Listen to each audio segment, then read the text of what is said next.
नमस्कार, मैं आर.एस. चौहान एक बार फिर से आपका स्वागत करता हूं, आपका अभिनंदन करता हूं अपने नई वीडियो में। आप देख रहे हैं मेरा यूट्यूब चैनल बैंक। दोस्तों, एनएससी का एक और महासम्मेलन साउथ इंडिया में संपन्न हुआ, जिसमें दक्षिण भारत के हजारों ईपीएस 95 पेंशन धारकों ने भाग लिया। जिस तरीके से पुणे और गुजरात में सम्मेलन हुआ था, उससे भी बढ़ चढ़कर यह सम्मेलन हुआ है और इसमें उससे इन दोनों से ज़्यादा पेंशनरों ने उसमें भाग लिया है। इस महासम्मेलन की शुरुआत मुख्य अतिथि भाजपा के राज्यसभा सांसद के लक्ष्मण द्वारा दीप प्रज्वलित कर किया गया। इस कार्यक्रम में भी देश भर के हजारों पेंशनरों ने सम्मिलित होकर अपनी एकता का परिचय दिया। इस सम्मेलन में कई प्रमुख हस्तियों ने भाग लिया।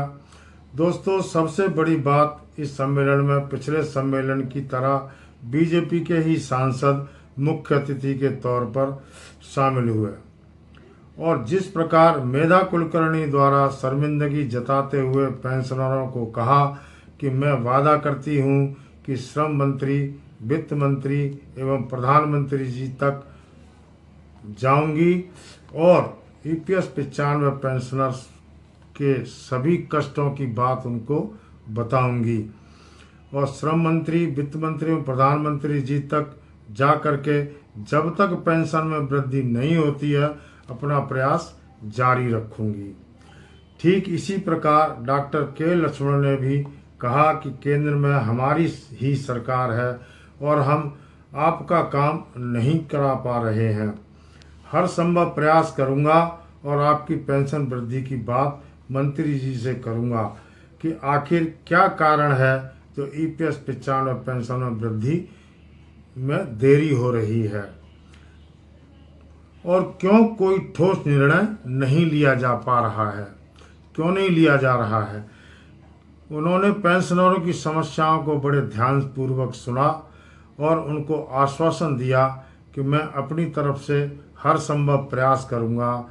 इसके बाद एनएससी के राष्ट्रीय अध्यक्ष कमांडर अशोक रावत ने अब तक हुई कार्रवाई का पूरा ब्यौरा विस्तृत रूप से पेंशनरों को बताया और उन्होंने बताया कि संगठन लगातार केंद्र सरकार और ईपीएफओ और श्रम मंत्रालय के समक्ष पेंशनर्स की मांगों को रख रहा है और संपर्क में है।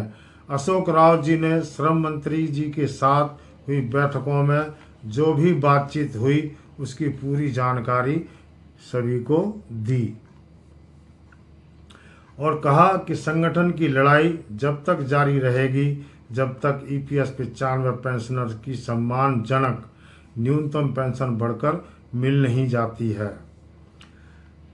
और इसी के लिए कोलकाता में 1 तारीख को जो सेंट्रल वर्किंग कमेटी की मीटिंग बुलाई गई है, उसमें सेंट्रल वर्किंग कमेटी के मेंबर्स सभी जो राष्ट्रीय कार्यकारिणी के जितने भी मेंबर हैं वो सभी इसमें शामिल होंगे और सभी राज्यों से आएंगे। वहाँ डिसीजन होंगे और वहाँ भयंकर डिसीजन भी हो सकते हैं। मैं राष्ट्रीय अध्यक्ष जरूर हूँ, लेकिन ये संगठन डेमोक्रेटिक संगठन है।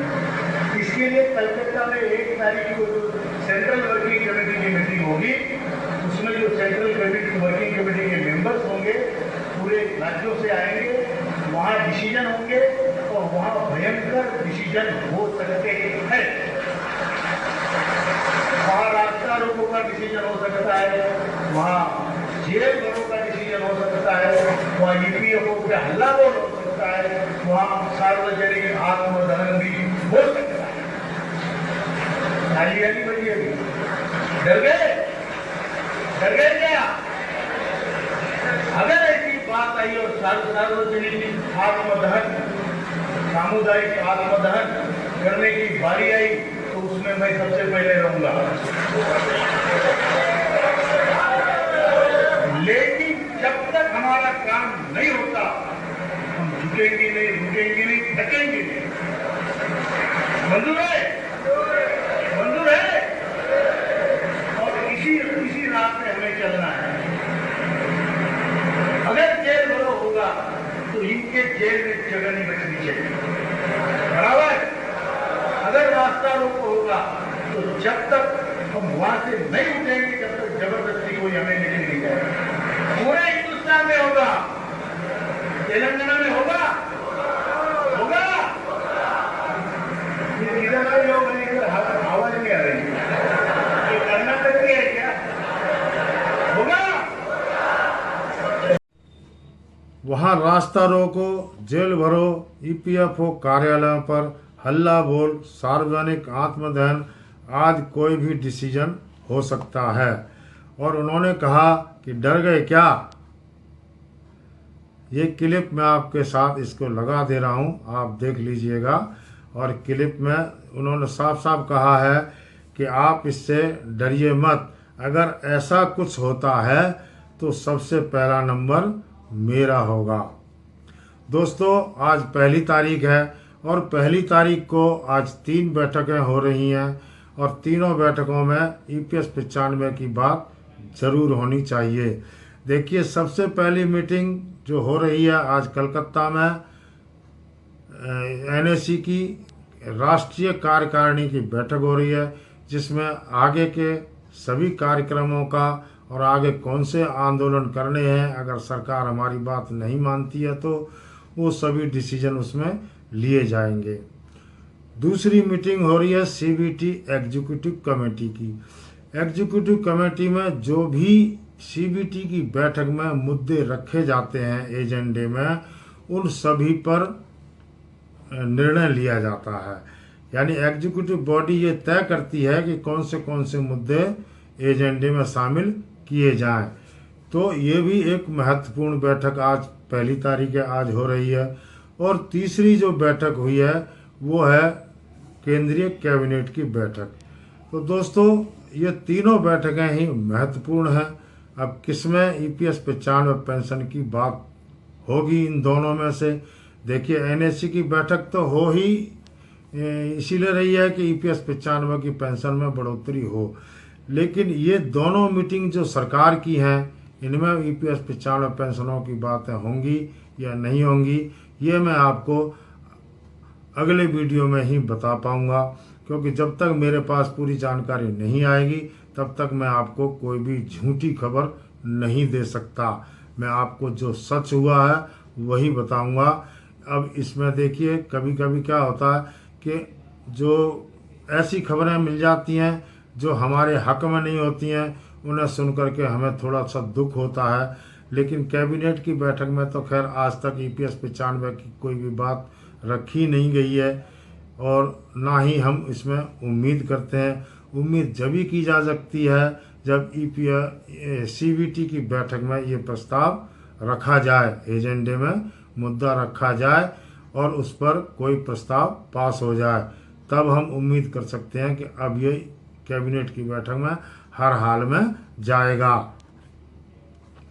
तो दोस्तों, कमांडर साहब ने ऐसी बात एकदम मार्मिक रूप से सभी के दिल को छू गई थी कि भाई, अगर आत्मदाह का ऐसा कोई ऐलान होता है तो उसमें सबसे पहला नंबर मेरा होगा। ये सभी सुन करके थोड़ी देर के लिए सभी शांत हो गए थे, क्योंकि ऐसा ही मुद्दा है ना, ये मार्मिक रूप से थोड़ा सा ठीक नहीं लगता। लेकिन जब तक हमारा काम नहीं होगा, देखिए उन्होंने कहा जब तक हमारा काम नहीं होगा ना तो हम रुकेंगे और ना ही हम झुकेंगे। यानी ना हम झुकेंगे ना रुकेंगे और सरकार को भी झुका कर ही रहेंगे। अगर जेल भरो आंदोलन का डिसीजन होता है तो सरकार की जेलों में इतनी जगह नहीं बचेगी कि जेल में दूसरा कोई आदमी आ जाए। हम उसको फुल कर देंगे और सरकार को मजबूर कर देंगे कि अब और कोई जेल बनाओ। हमारा सभी से अपील है कि सरकार की जेलों में जगह बचनी नहीं चाहिए, ताकि सरकार को पता चले कि वृद्धों में भी अभी जान है। इसके बाद वीरेंद्र सिंह राजावत जी ने भी अपने जोशीले संबोधन में पेंशनरों में नया जोश भर दिया और संगठन की एकता पर जोर दिया। सभी वक्ताओं ने कहा कि पेंशनरों ने देश की सेवा की है, उन्हें भी सम्मानजनक जीवन जीने का अधिकार है। दोस्तों, आपको याद होगा 238वीं सीबीटी बैठक में एक निर्णय हुआ था सरकार की तरफ से, और वो निर्णय था ईपीएस 95 पेंशन स्कीम का नाम बदलकर ईपीएस पेंशन 2026 पेंशन का प्रस्ताव पास हुआ था, और आज इसका नाम बदलकर ईपीएस 2026 रख दिया गया है, और इसका गजट नोटिफिकेशन भी जारी कर दिया गया है। और इस गजट नोटिफिकेशन में इस 83 पेज हैं, और 83 पेजों को पढ़ने में थोड़ा सा समय लगा, लेकिन पढ़ लिया है पूरा, इसलिए आपको ये जानकारी मैं देने जा रहा हूँ। इसका मतलब यह है कि सरकार ने जो खेल खेला है वह समझने की ज़रूरत है। यानी गजट नोटिफिकेशन के हिसाब से ईपीएस 95 पेंशन स्कीम पूरी तरह से बंद हो गई है, और अब नई स्कीम अभी अभी चालू हुई है। देखिए सरकार की चाल, यानी कि जो पेंशन वृद्धि का आंदोलन पिछले 10 से 12 वर्षों से चल रहा था, वो स्कीम ही बंद हो गई। अब आप नहीं कह सकते कि हमारा जो आंदोलन है वो 10-12 सालों से चल रहा है, यानी वो स्कीम सरकार ने बिल्कुल क्लियर कट बंद कर दी। उसका वजूद ईपीएस 95 पेंशन के साथ ही खत्म हो जाएगा, यानी अब 2026 से ही गिना जाएगा। सरकार की ओर से कहा जा रहा है कि हम पेंशन बढ़ोतरी पर काम कर रहे हैं, सही मौके पर घोषणा की जाएगी। लोकसभा राज्यसभा में भी श्रम मंत्रालय की ओर से तथा वित्त मंत्रालय की ओर से ऐसे जवाब देखने को मिले। ऐसा जवाब दिया गया कि काफ़ी दिनों से ईपीएस 95 स्कीम का विश्लेषण नहीं हुआ है। इसका विश्लेषण करके पेंशन धारकों की पेंशन बढ़ोतरी को लेकर देखा जाएगा कि क्या कुछ किया जा सकता है। देखिए कितनी बड़ी चाल है। आप समझिए इस चीज़ को कि स्कीम बंद करने के बाद अब उसका विश्लेषण किया जा रहा है। अरे भाई, पहले ही करते ना विश्लेषण, 10-12 वर्ष हो गए, आपने इतने वर्षों से इसका विश्लेषण क्यों नहीं किया।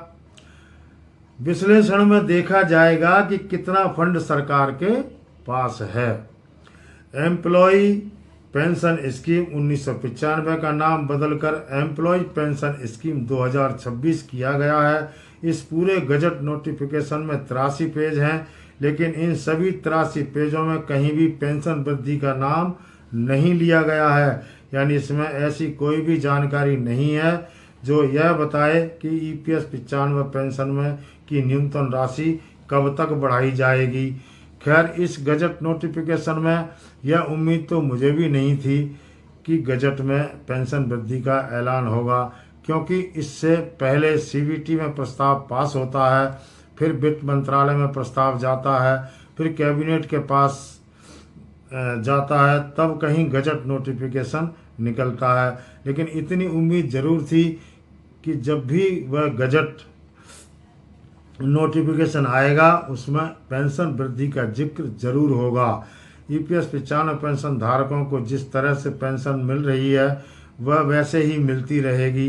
ईपीएफओ खाता धारकों का ईपीएस पेंशन स्कीम में जैसे पैसा जमा होता रहा है वैसे ही जमा होता रहेगा, और जब रिटायर होंगे तो एम्प्लॉय पेंशन स्कीम 2026 के तहत उन्हें उसी गणना के आधार पर, जो 1995 की गणना होती थी, उसी गणना के आधार पर पेंशन मिलेगी।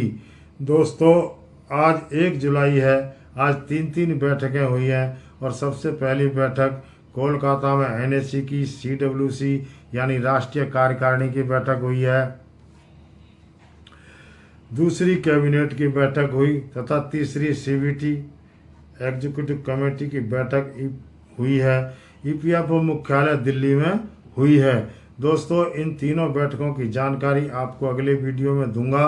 बाकी जैसे ही पूरी जानकारी मिलेगी आपको सीबीटी की एग्जीक्यूटिव कमेटी की बैठक की जानकारी सबसे पहले दूंगा, क्योंकि एनएससी की जो कार्यकारिणी की बैठक हो रही है उसकी जानकारी तो आपको तुरंत मिल ही गई होगी, लेकिन इसकी जानकारी आपको सबसे पहले दूंगा। उसके बाद NSC की कार्यकारिणी की बैठक की जानकारी आपको दूंगा। तो दोस्तों मिलते हैं अगले वीडियो में, तब तक के लिए नमस्कार, जय हिंद।